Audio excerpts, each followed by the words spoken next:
Can a Christian be cremated? No, it's a sensitive question.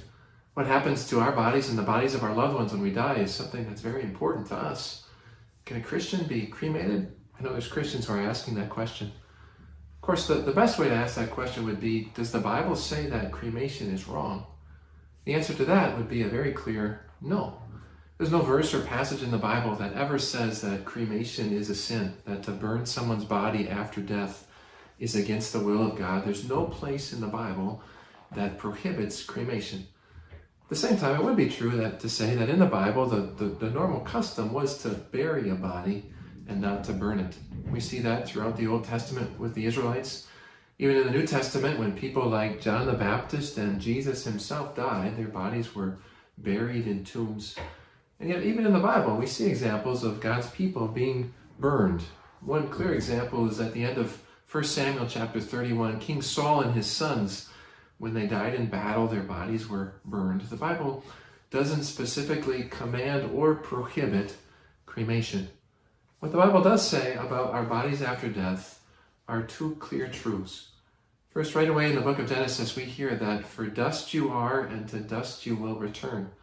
Our bodies were made from dust. That's how God made Adam, from the dust of the ground. If you think about it, no matter what happens to your body after you die, it's going to return to dust.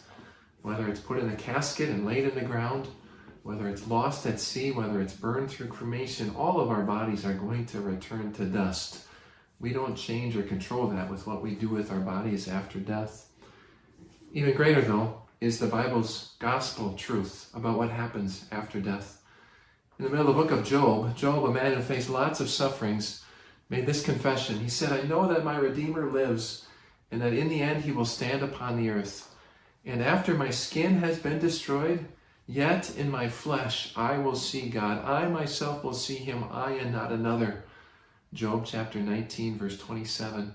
Job knew that his physical body, it was going to be destroyed, it was going to go away, and yet he had this confidence that his Redeemer was going to raise him up, and he was going to see his Savior face to face. This is our confidence. What you and I do with our bodies after we die isn't the deciding factor. Whether we're cremated or buried in the ground, Jesus promises that he will come back and raise our bodies back to life, and we will get to see our Redeemer with our own eyes. What a blessing that will be. In the moment of death, don't worry about what happens to your physical body here on earth. Instead, trust in Jesus' promise of the resurrection.